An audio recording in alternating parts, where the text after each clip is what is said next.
আসসালামু আলাইকুম। আমি আছি এখন টাঙ্গাইলের পাত্রাইল বোয়ালজান গ্রামে। তো এখানে গত রাত 3টার দিকে, তাই না?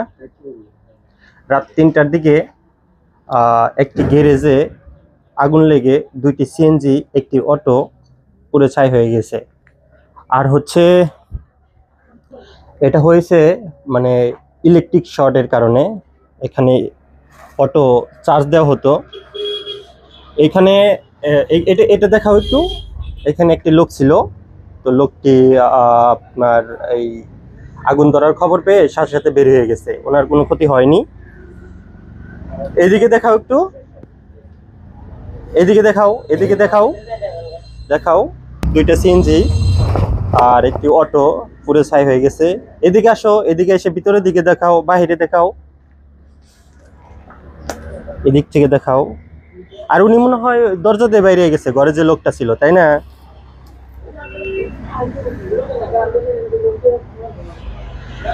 একটি সাইকেলও, 2টি সাইকেল ছিল এখানে, 2টা সাইকেল ছিল। সাইকেল দেখাও 2টা। আর ওই সাইডে এখানে ভুট্টা আছে, ওই পাশে ধান আছে। আসো, এই পাশে আসো বাবুল।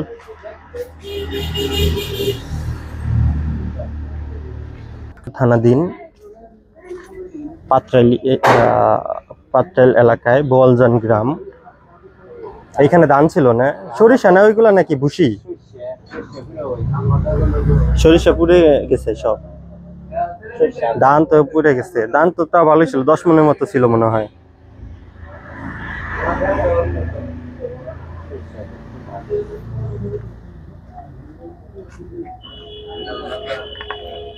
রাস্তা দেখে দৌড়ু, আসো। এটা কি গেট ছিল?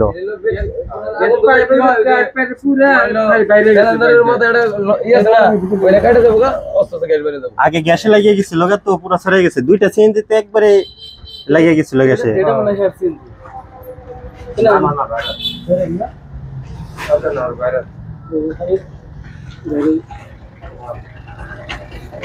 ভিতরে দেখাও বাবুল।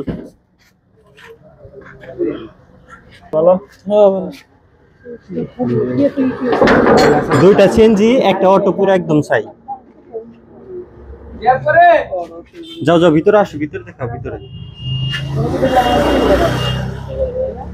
এইদিকে দেখো, বাবুল ভিতরের দিকে আসো, বাবুল ভিতরের দিকে।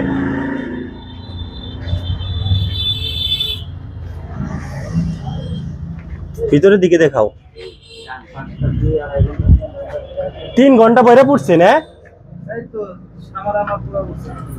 পাক্কা 3 ঘন্টা যাবত ধরে পড়ছে। আর ফায়ার সার্ভিস কয়টার সময় কল দেওয়া হয়েছিল? আগুন লাগছে 3টার সময় না? ফায়ার সার্ভিস আইতে 4টা 5টা বাজছে। ভুট্টা ছিল, ধান ছিল। আর সবচেয়ে বড় কথা যে এইখানে সিএনজির গ্যাস, আর ওই পাশে লোক ছিল, লোকটার যে কোনো ক্ষতি হয় না, এটাই সবচেয়ে বড় কথা। কারণ গ্যাস ফাইটে যাওয়ার সাথে সাথে আল্লাহ বাঁচাইছে।